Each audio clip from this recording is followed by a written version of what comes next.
सूर्य आणि पृथ्वी यांच्यातील अंतर जेव्हा सर्वाधिक असते, पहा सूर्य आणि पृथ्वी, ओके, सूर्य आणि पृथ्वी यांच्यातील अंतर जेव्हा सर्वाधिक असते, सर्वात जास्त असते, तर तेव्हा त्या स्थितीला काय म्हणतात? बघा, पृथ्वी आणि सूर्य यांच्यातील अंतर ज्यावेळी सर्वाधिक असते त्यावेळी जी स्थिती असते त्या स्थितीस काय म्हणतात?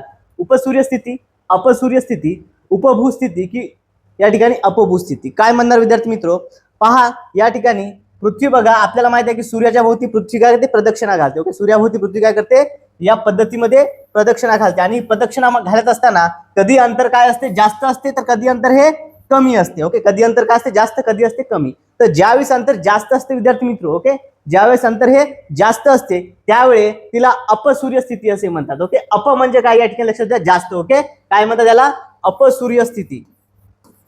ज्यावेळेस अंतर जास्त असते त्यावेळेस अपसूर्य, आणि अंतर जर कमी असेल, ओके, अंतर काय आहे? अंतर कमी असेल तर त्याला उपसूर्य म्हणायचं. काय म्हणायचं? उपसूर्य. पहा, ही कन्सेप्ट लक्षात द्या, यावरती आपल्याला डेफिनेटली प्रश्न हा बनतो. ओके, हा प्रश्न विद्यार्थी मित्र टीईटी 2016 मध्ये परीक्षेमध्ये विचारण्यात आलेला आहे. सामाजिक शास्त्राच्या पेपर 2 मधील हा प्रश्न आहे विद्यार्थी मित्र. बघा, मग आता इतर जे ऑप्शन्स आहेत 4, यामध्ये बघा, उपसूर्यमध्ये काय? कमी असेल तर, जवळ असेल तर सूर्याच्या जवळ असेल तर उपसूर्य, आणि सूर्याच्या जर दूर असेल तर अपसूर्य स्थिती. आता हे पॉईंट झाले. मग आता उपभू आणि अपभू स्थिती काय बरं? तर ही उपभू आणि अपभू स्थिती म्हणजे नेमकं काय? तर बघा, यामध्ये भू म्हणजे आपली पृथ्वीच आहे. ओके, बघा, मग यामध्ये काय असते? तर सूर्याच्या ऐवजी काय? चंद्र. म्हणजे ज्यावेळी पृथ्वीच्या सर्वात जवळ चंद्र असेल, ओके, चंद्र हा पृथ्वीच्या जवळ असेल तर काय असणार आहे? उपभू, आणि चंद्र हा पृथ्वीच्या दूर असेल तर त्याला अपभू म्हणतात. ओके, या दोन कन्सेप्ट हा कशा संदर्भात आहे? तर हे चंद्रासंदर्भात कन्सेप्ट येतात. आपल्याला परीक्षेमध्ये या ठिकाणी अपसूर्य आणि उपसूर्य विचारला, जर आपल्याला पृथ्वी बाबतीत जर चंद्रासंदर्भात जरी प्रश्न आला तर त्या ठिकाणी देखील तो तुम्हाला सोडवता जमला पाहिजे. ओके, पहा, याचं सविस्तर स्पष्टीकरण समजून घेऊया.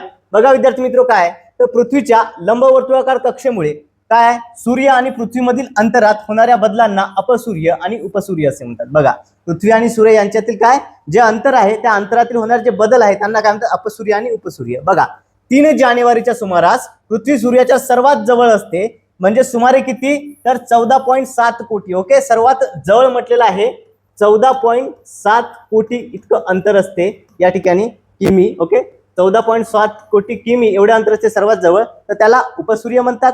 आणि 4 जुलैला पृथ्वी सूर्यापासून सर्वात दूर म्हणजे 15.2 कोटी. ओके, बघा, सर्वात दूर आहे यापासून, सूर्यापासून दूर म्हणजे किती या ठिकाणी? 15.2 या ठिकाणी आहे, तर त्याला उपसूर्य स्थिती असे म्हणतात. विद्यार्थी मित्र, स्पष्टीकरण आवडलं असल्यास सर्वांनी व्हिडिओला लाईक करायचं आहे. जर तुम्ही अजूनही आपल्या चॅनलला सबस्क्राईब केलं असेल तर सर्वांनी चॅनलला सबस्क्राईब करायचं आहे.